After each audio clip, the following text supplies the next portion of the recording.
What is up? How's it going? Welcome, BTC community, XRP community, DLT community, crypto communities, Blue Crew, and all the communities out there, guys. Welcome to a chill crypto live chat. We're changing it up from crypto and beer to chill crypto live chat, but either way, grab a drink, grab a smoke, grab a chair, grab some food, grab something. It's time we jump on in. Legendary, how you doing? DN, how you doing? Working till I moon. Dan, the XRP man. Squirrely Crypto. Felipe Gonzalez, Susie. Hans Loaded. Benny V. DN. By the way, Benny V, once again, man, if you share a song of yours, make sure it's non-copyright, dude. I got a copyright strike for playing your song in the last stream. I definitely dig the tunes, and I'm willing to support. I just got to get some of the, maybe make some non-copyright tunes, or, you know, certain ones that you have copywritten, or ones that you have non-copyright. For sure, for sure. But much love, Benny V. DN, I only Netflix, I don't chill. I like that. To the next tracks. I'm buying rights to the next tracks. Hell yeah, my man. Hell yeah. Alright, guys, so what do we got going on we're on the west side over here, so it's the afternoon. People are getting ready to leave their 9 to 5 pretty soon in the next hour or so, but how are the charts looking? XRP not looking too bad. BTC, Ethereum, BNB. Once again, guys, I'm not a financial advisor. I'm not a pro trader. I'll never tell you what to do. How's the sound coming through? How's the visual coming through? I certainly hope the experience is all good. Luna looking to make another run at 100 and possibly go beyond. We'll have to see. Is Luna this year's Solana, for example? Remember, Solana going from under double digits to $200 plus. Could Luna reach those heights? And certainly with the tokenomics that they got going with that project, it seems, and the type of attraction that that project is bringing in. I mean, really high volumes coming through Terra Luna here. Mike Novogratz even bullish on Terra Luna. So Luna, I mean, it catches a lot of eyes of a lot of investors, like from a lot of different areas. Very interesting project for sure. Just got home cooking chops in the rice and roni for the kids. Nice, dude. Galileo, Tiger is green. How's it going? Appreciate you guys tuning in. Thanks for smashing the likes on the way in, letting the YouTube algos know we're just here chilling with the Blue Crew. Sure, we're slowly just accumulating more and more crypto, which they probably don't want us to do. They don't want us getting together talking about cryptocurrencies, bringing more awareness about cryptocurrencies, bringing more awareness about digital assets.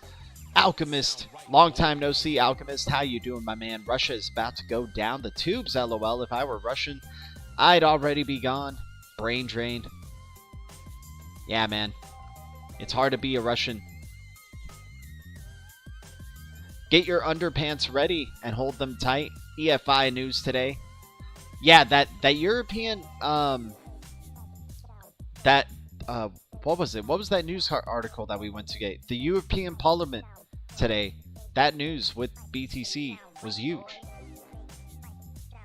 But once again, zoom out too, and we can see that this is just the beginning, right? Maybe BTC opens the gates, right?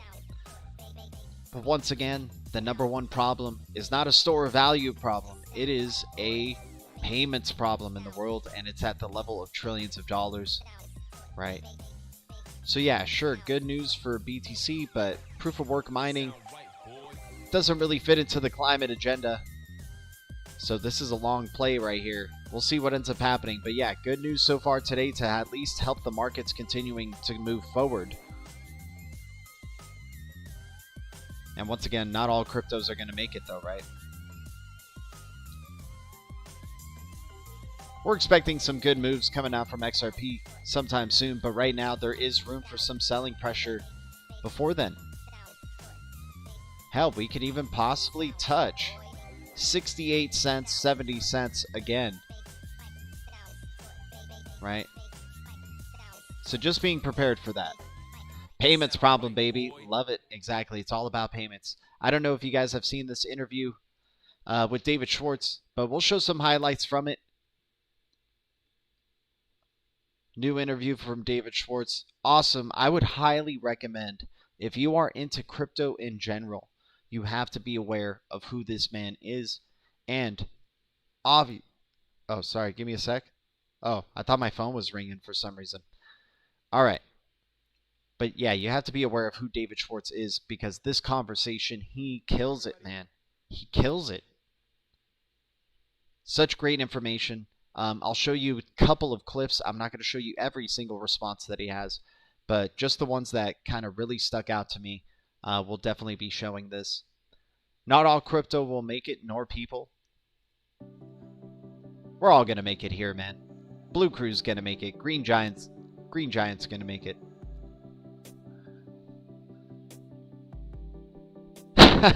Alchemist, that's funny, man. That's funny, dude. So we'll take a look at that in just a second. But once again, just looking at the charts here, we've made the Gohan call. We got an inverse head and shoulders going on here. Sure, we made a breakout and then it just kind of went sideways, but we're getting some upward channel momentum here. But I'm also projecting that we'll break towards the downside on this channel. We're going to probably revisit 70 to 65 cents. Somewhere around there will be our next floor. So just be prepared mentally. I know a lot of people are going to be calling out 30 cents at that point. There's going to be people who are just going to keep expecting it to go lower and lower. I'm thinking it's going to go, if it's going to respect this long-term trend, which we're certainly hoping for, if it's going to continue a bull cycle here, you guys. The lowest we can go, at least for now, is 65 cents.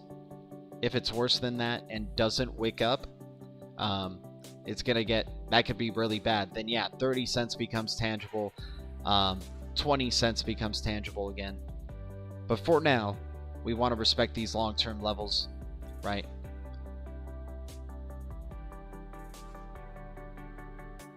I guess some would say that we could even go down to 50 cents and then truly respect that support level and go towards the upside. You guys know manipulation could be crazy here with XRP, so just be prepared for anything, you guys.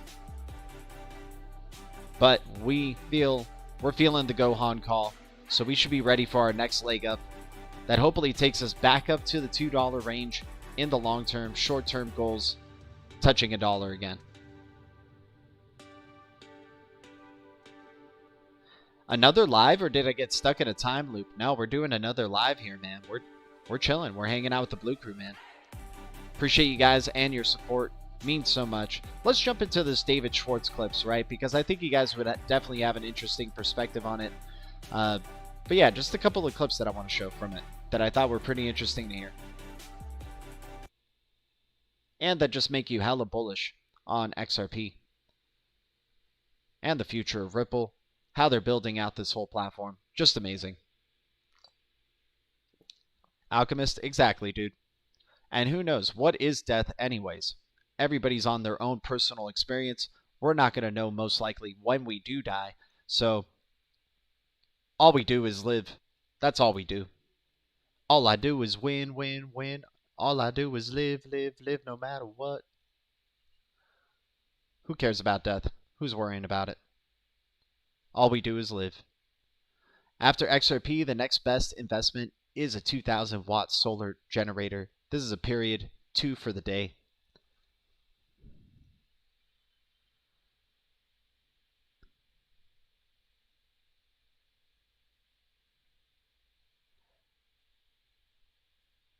I had deja vu this morning. Glitch in the Matrix. No way. Guys, thanks for the 10 viewers tuning in. But yeah, let's check this out. These two clips from David Schwartz. Appreciate it. Was just like kind of lagging a little bit there to just kind of give people to jump in and check this out and hang out with the Blue Crew. Appreciate your support, everybody. Thanks to any new subscribers. Yeah, so introduced here at I'm not sure what the event was. MIT FinTech, I guess. FinTech conference right here. He's being interviewed by Professor of Financial Economics, head of MIT, right? His introduction is pretty awesome about David Schwartz, talking about the rarity of what Ripple has done. right? But we're just going to jump to some of the good stuff here. So I'm going to go, I'll start at about 520, and then we'll probably get into the response that I'm looking for. So let me know if the volume comes through all right. I don't want to be blasting your ears, but I also want you to be able to hear what he's saying. Feel of the internet. Prior to the internet, there were huge information gatekeepers. Like if you couldn't get something printed in a newspaper or on TV, you basically couldn't get it out to people. And cable. How's that, guys? How's that? Just let me know so I can continue playing forward. What's up, everybody? Sounds good? All right, Deanne. Thank you. All right, let's play this clip. Cable access existed, but it was minor. There was no way to have information influence if you weren't part of the sort of old guard, or could you influence the old guard? And the internet changed that. It's kind of sad that recently it started backsliding, right? New information gatekeepers have emerged. And I think people are upset about that precisely because they had that. That's really a return to the way it always was, right? But once people have a taste of something that's sort of fairer and more equal access and open, that's what they want.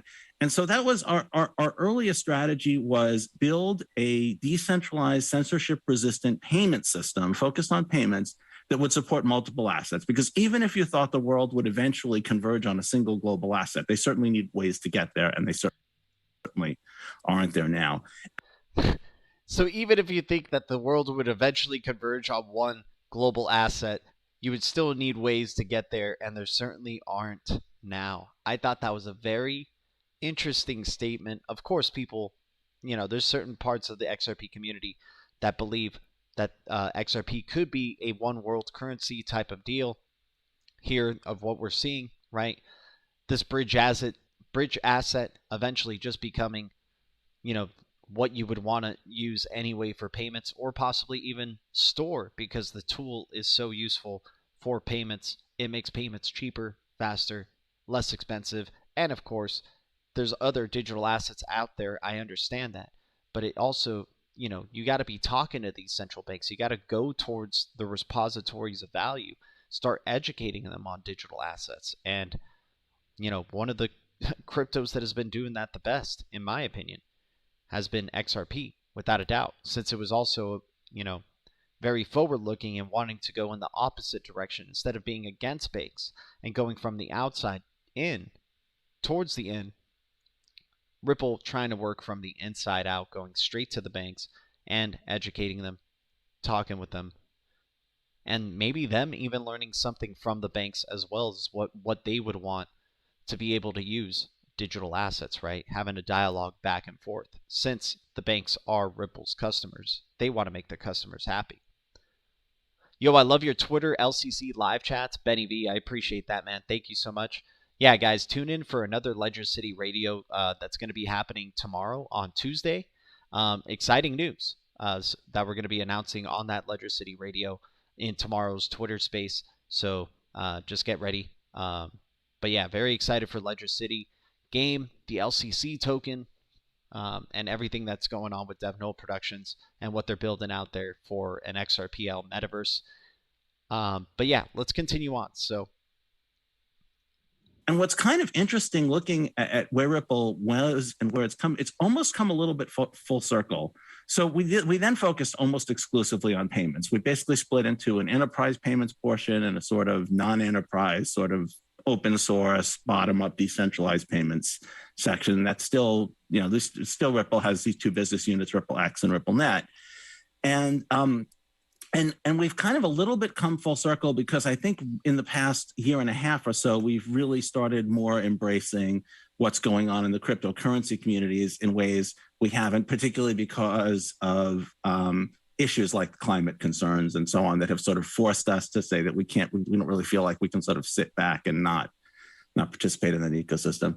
And I think also we've been a sort of part, we've also... Damn, I don't know if you guys noticed, but he just threw some shade right there at BTC, kind of saying that, BTC is just doing what it's going to do and the banks are going to come to BTC, right? Versus the other direction where the banks themselves are,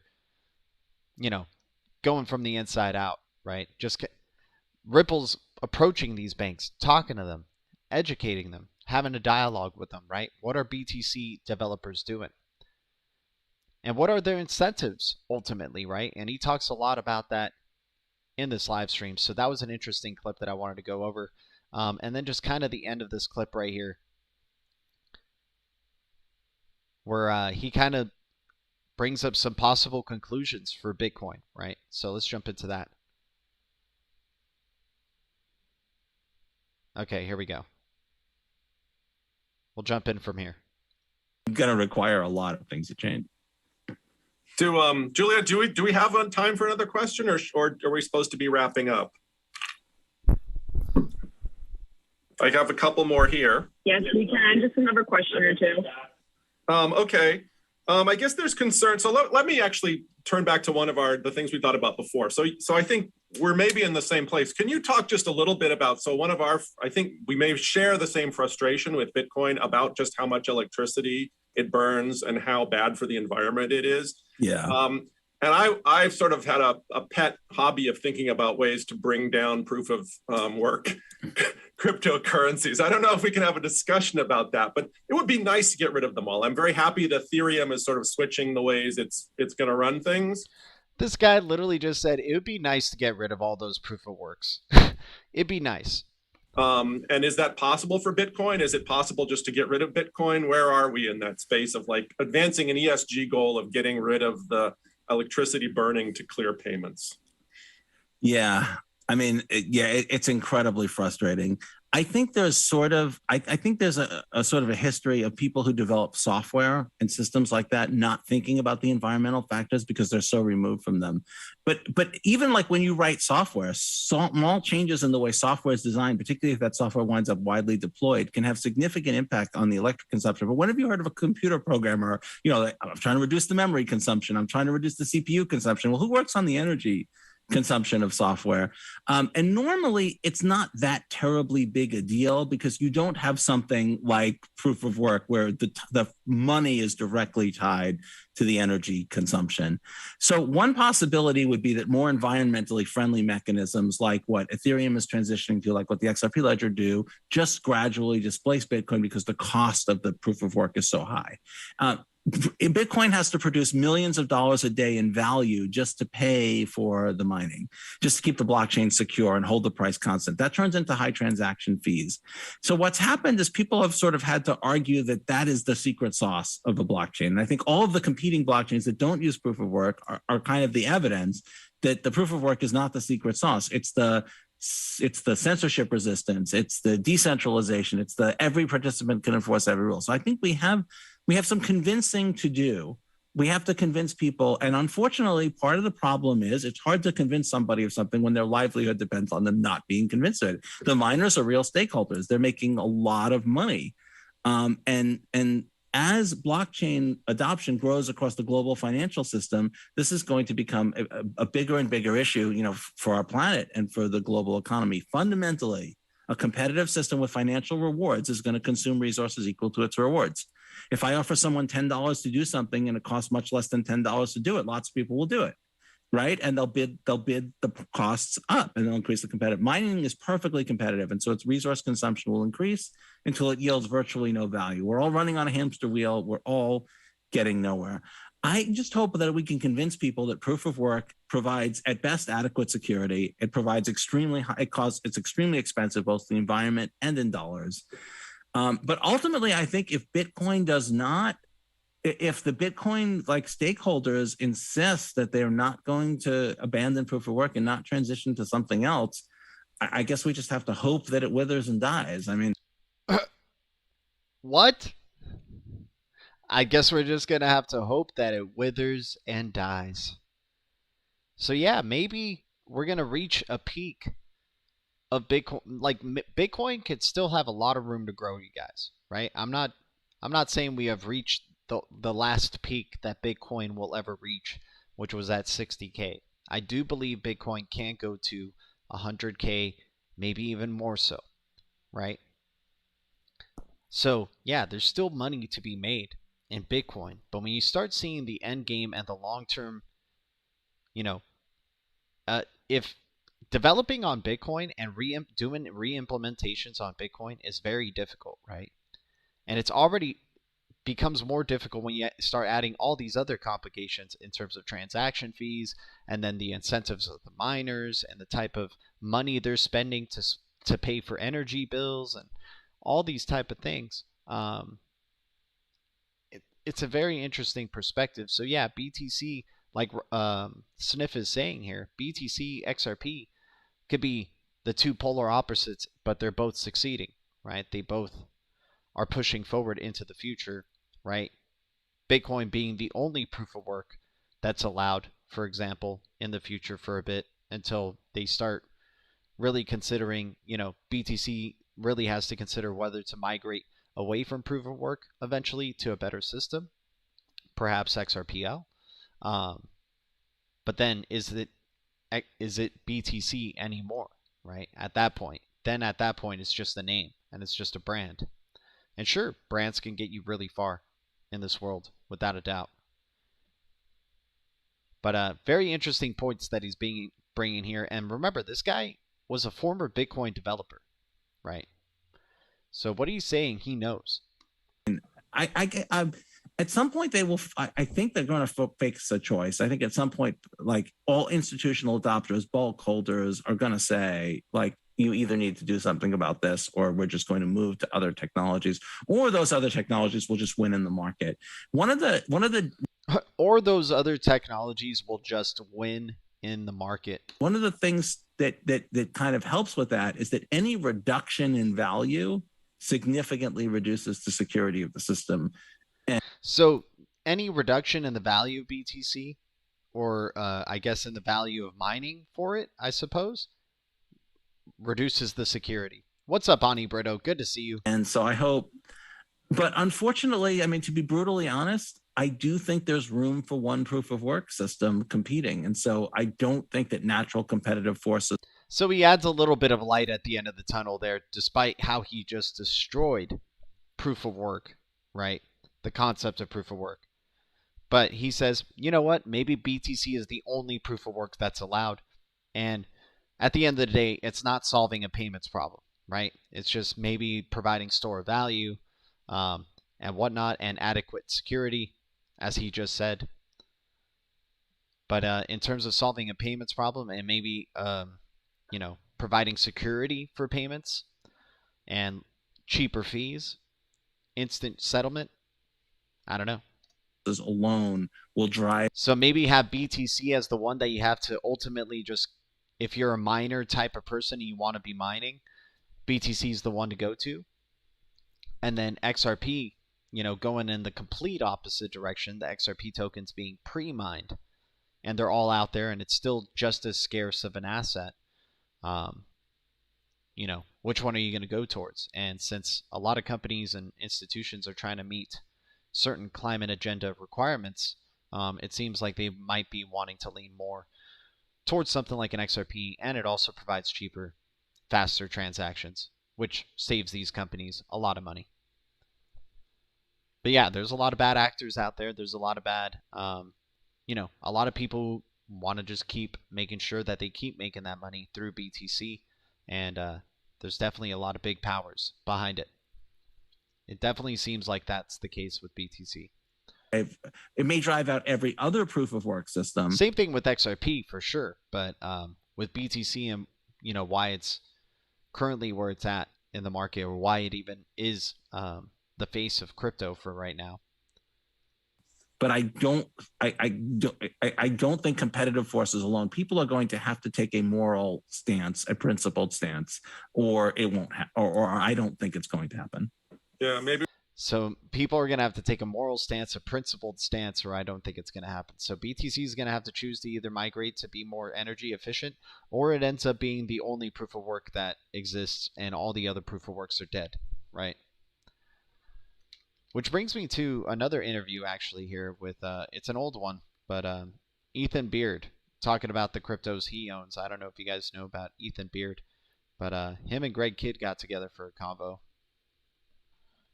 a while back, talking about regulations and whatnot. So let's see if we can find that interview.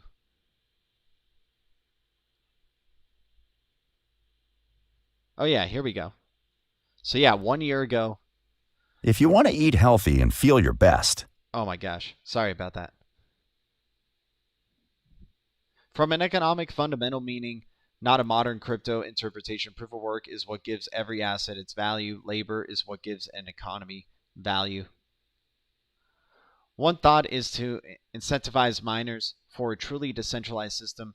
The thing with proof of work, though, man, is that it's just as centralized because the people who are the first ones to and willing to be able to cover all those energy costs, those are the only ones who are going to be able to control or have any semblance of governing the network, which that doesn't seem fair, versus something where you just can own the token with exchange of value.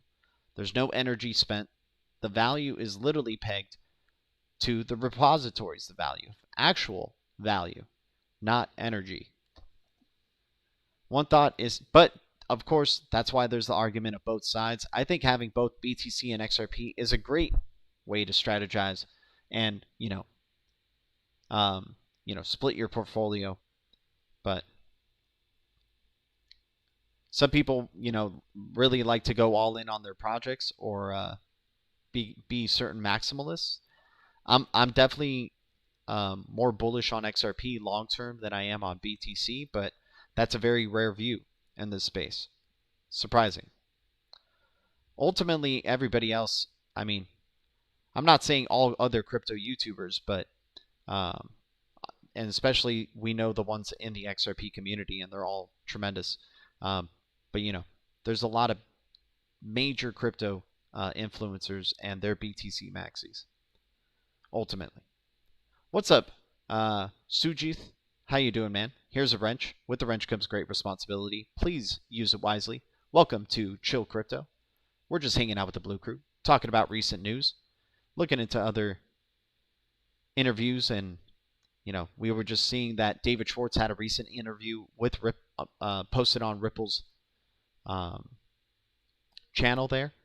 Let's see if we can get any questions here. I forgot which part of this interview that they ask Ethan Beard what he holds, so you'll just have to forgive me. I'm just going to try to find the moments that he speaks. But how's everybody doing there? Did you guys buy any cryptos today? If so, which cryptos did you buy today? I didn't buy any crypto today. I made staking rewards today, though, which is always good. All right.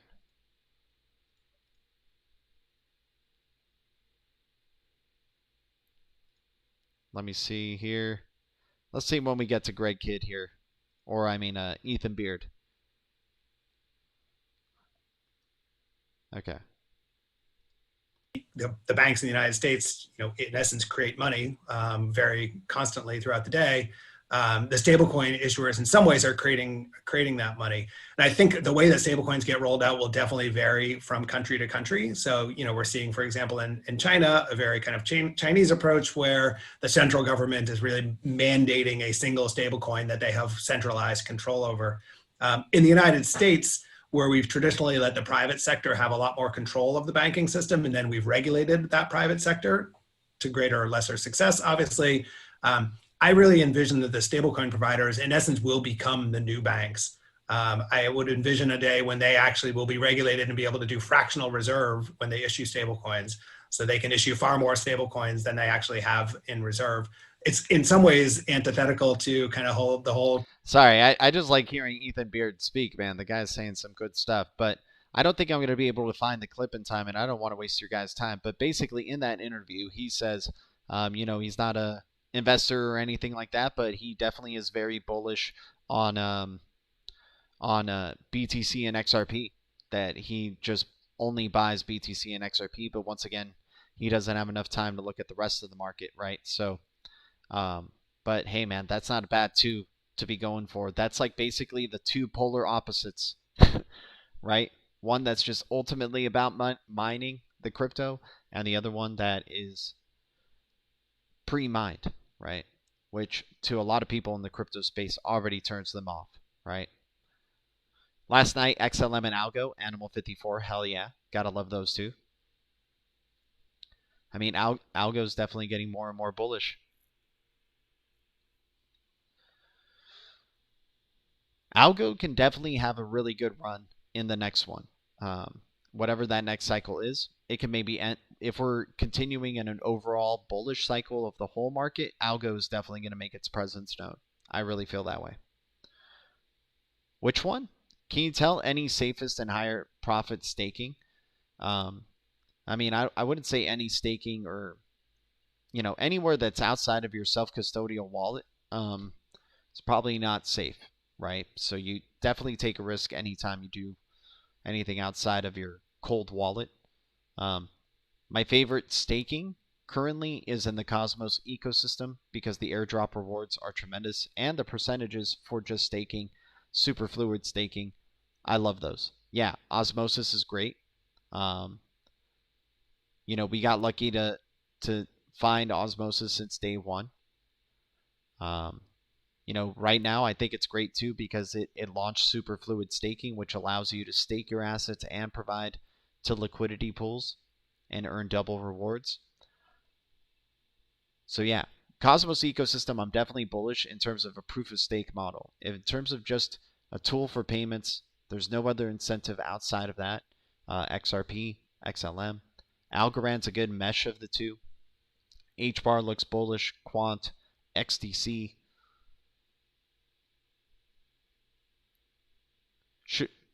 The thing with XDC, what's really interesting and kind of almost, you know, makes me more bullish with XDC is R3, right? The R3 aspect. I think that's really huge for XDC. XTZ, Tezos, I think it's going to be very bullish in whenever this next bull run starts to go.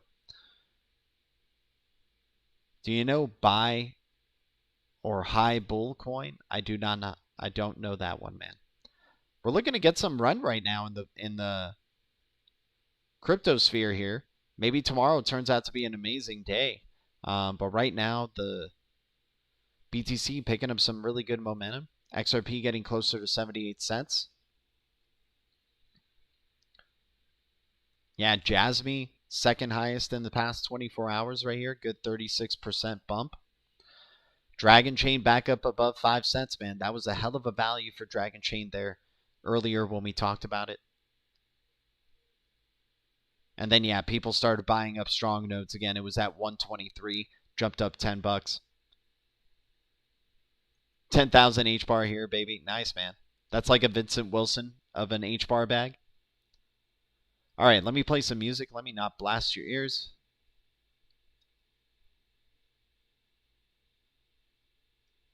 But yeah, really recommend checking out that David Schwartz interview. Very good stuff. Very, very good. What's up, guys? You have tuned in to a Chill Crypto live chat. We're just hanging out with the Blue Crew, the Green Giants, talking about crypto. Appreciate any new subs to the channel. You guys are amazing. Thank you guys so much for your support. PB, how's live going? Or how's life going, bro? Life's going good, dude. Just working. The grind all day. I'll be making a video on SwiftChain tomorrow, my experience using it, and some may find it helpful. Yeah, SwiftChain is a really good one to make a video about, man. And just the exchange process, how you can connect multiple wallets to it. Yeah, omni-chain dexes are definitely on the rise. SwiftChain looking good. eRowan, I mean, such early days for that type of crypto, right? But people are going to be definitely trying to gear towards omni-chain dexes just to be able to have easy interoperability, cross-chain interoperability, cross-chain swaps. Rango Exchange is another one to look at. Rango.exchange. Good omni-chain dex as well. Partnered with SwiftChain. So Rango doing some good things too if you're into investing in exchange tokens, especially decentralized exchange tokens. Hans Loaded, how you doing, man? Appreciate you tuning in. For 3 months period, which coin should I invest? For just 3 months? Damn, dude, you're kind of putting me in a tough spot here, but for just to hodl and buy for 3 months, I would go for a very oversold crypto, you know. I'd probably go for Aqua. You know what? I'll say Aqua or DeFi Land. One of these two. I would say, yeah, if I was just looking for 3 months and short-term gains, or just trying to get pretty good gains, a good pivot in the next 3 months, I feel like Aqua, DeFi Land. I mean, man, they sound like such S coins. I understand, guys, but they're on our list for a reason. We believe in the Solana ecosystem. We believe in the XLM ecosystem, and these cryptos are kind of big parts of that ecosystem, right? And especially big players in that ecosystem investing in these projects. So I'm thinking Aqua is a really good value right here, since we've seen it at about 3 pennies before, or was it 2 pennies? So I think it's down considerably from its high. I think it's going to find a bottom sometime soon, so you can get some good short-term pivots here. DeFi Land, same thing. DeFi Land's going to be releasing their Genesis NFTs very soon for the people who have been watering their plants in DeFi Land, and that can bring more utility. They burned a ton of DeFi Land just from the watering periods. I'm really liking how they're doing a gamification of DeFi, so that's why I think in 3 months from now they could probably get over 2 pennies. XRP is proof of weight. Exactly. At least as a holder, right? But if you need to send it as a payment, oh man, it's really fast. But yeah, having to wait in terms of a price to move, yeah, XRP is definitely proof of weight. I wonder which blockchain will be the first to interact with Neuralink. I imagine most, if not all, will already be metaverse capable by then. I mean, the way I kind of see, you know, if XRP does become successful, which I certainly hope so, for the very reason that I think then it opens up a world where you can use anything for payments, right? I think that's what's so revolutionary about XRP, is that it opens up bridges to everything of value. So then, if you're talking about a Neuralink, then you're just basically, you know, along with the internet being part of the Neuralink, the ILP, the Interledger Protocol, being part of the Neuralink, and then you're just streaming payments instantly. And you can pay with whatever you want. You can pay with your NFT, your airline miles, your stocks, whatever you would like to pay with. Oh my god, massive bull flag forming for Kishu Inu. Big pump incoming cash gonna be made. Alright, Troy Middleton. Right on, dude. Good luck with that, my man. But we can say that about all these cryptos, right? So, you know, I'm not trying to bring you down here, but it could happen for a lot of cryptos as well. Hey, I'm gonna wait for Troy Middleton to earn his worth, earn his wrench. Because I'm not sure if that was a scam post right there. So we're just going to wait for Troy Middleton to just earn his wrench. Hey, let's meet a LA Rams game this season coming up. Tailgating. I go every year. Who's in? Benny V, you know what? I'm down, dude. I'm down. Benny V, I'm down. I love going to football games. I went to my first one this year. I would love to go to an LA Rams one. Even though I'm a Chargers fan, man. I know, I freaking voted, I've freaking vouched for the wrong LA team. I do like the Rams, though. I'm not going to joke, you know, like, I love that LA Rams won the Super Bowl and stuff like that, so part of me is a fan of them as well. So, yeah, I would love to, yeah, maybe, like, get a XRP group there and watch a freaking LA Rams game. That'd be a hell of a way of doing an XRP meetup right there, is going to a Rams game. Alchemist, I hear you, dude. I don't want to die in a ditch, so I hope they pull it off. Exactly, man. Crypto tailgate, yeah, dude. Gee, thoughts on Zap? Is it still a project? It's been quiet in activity. Their Telegram Discord is crickets. They've been doing some Twitter spaces, though, my dude. Yeah, it's tough with these other projects, man, because you want to believe in them because they keep posting and they keep updating you on... that they're still building and there's future, things that they have on their roadmap that they still to achieve, like an NFT system that they're trying to do with Zap. So that one's a tough hold, man. It's a tough hold.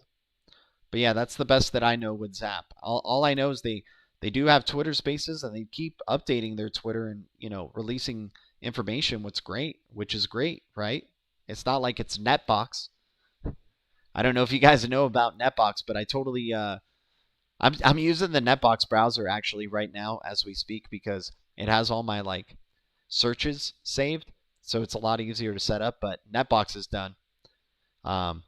We were totally wrong on that one. We could throw Tyrion and NETBOX now out the window in terms of major losses.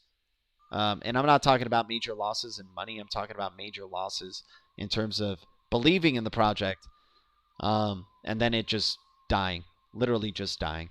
So RIP NETBOX. You were great though. You were really good. I like you still more than Brave Browser. No ads whatsoever, and no like compromise in terms of the ads where, oh, if you view an ad, or sure, one ad might pop up and then you can just close it. No, just no ad experience. I'm gonna miss that with NETBOX. It sucks that they couldn't succeed. Chargers are a trash organization though. Rug every yeah. Chargers are the definition of a rug team. It's like they give you so much reason to love them. Like they'll start off a lot of seasons really well, and then they can just never finish it, man. They can never follow through. Hopefully now being in LA that changes it, but Chargers are looking a lot like the Clippers, right? Where they're just a team that, hell man, they're exciting to fun, exciting to watch, and they're part of the West, but they're just kind of second fiddle to the Lakers, right? So it's looking like that with the Rams. But who knows? I mean, if the Chargers stay in LA long enough, Justin Herbert continues to get better. If Aaron Donald retires from the Rams, and Jalen Ramsey's getting older, that defense is getting old, then yeah, maybe Chargers start to finally make a name, right? Stafford is a stud, though. Don't get me wrong. That guy makes ridiculous throws. But the wide receiver core, I mean, there's no guarantee OBJ's coming back. Cooper Kupp just came off a triple crown. That's hard to replicate, right? That could be the peak of his career. And Robert Woods has just come off an injury, right?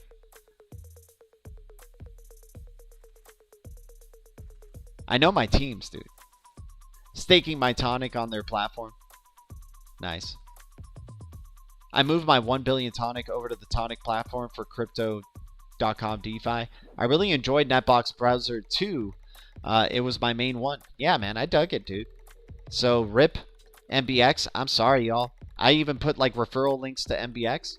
But once again, I even said it then. I said it was a swing for the fences, but man, the user experience was awesome. I still use it even though it's dead now. Still use the NETBOX browser, but I don't know if they're going to be shutting it down completely. I think they have like a date set of shutting down the earnings, I think, or the blockchain. So that could shut down its browser. I'm not sure. What's up, Holly? Good to see you. Thanks for tuning in. Thanks for saying hello to everyone. Here's a wrench. With the wrench comes great responsibility. Please use it wisely.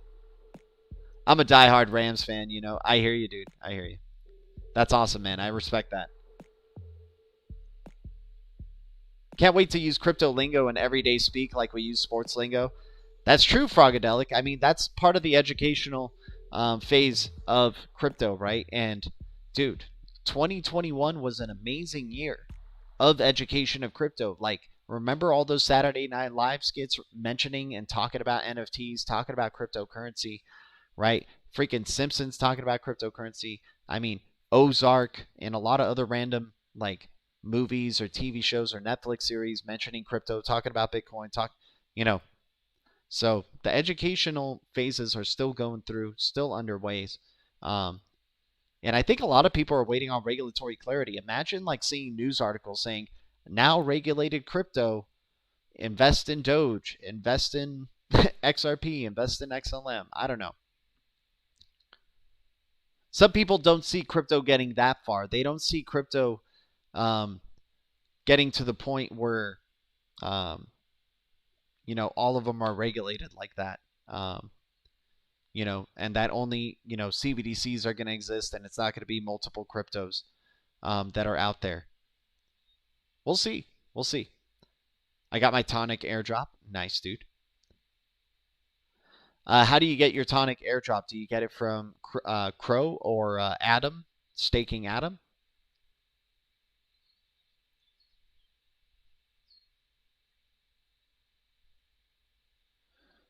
Appreciate everybody tuning in here, by the way. What's up to the 18 viewers? 14 likes. You guys are amazing. Thanks to any new subs. Yeah, crypto having a nice pivot. We brought some bullishness to this hour here. Appreciate everybody tuning in. You guys are amazing.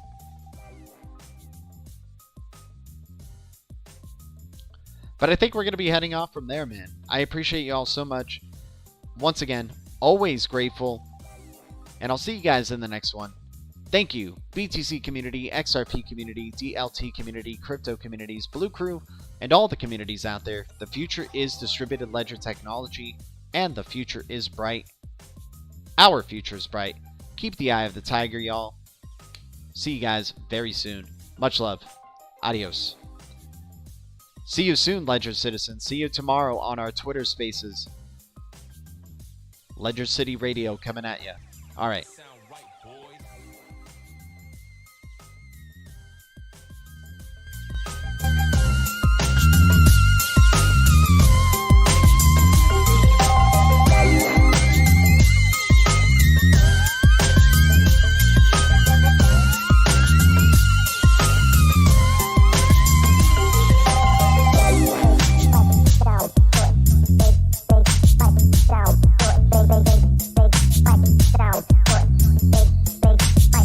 Sound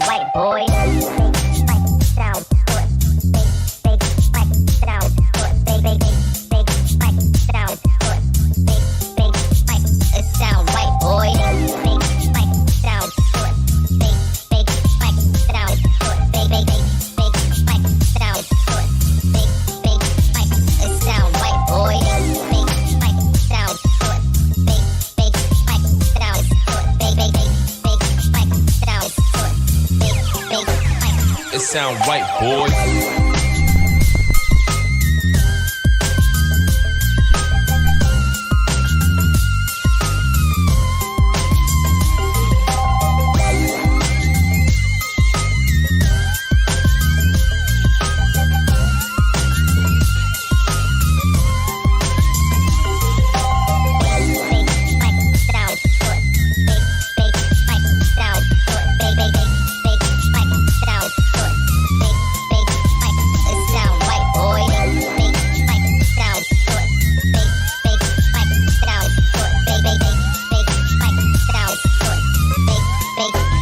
It sound right, boy.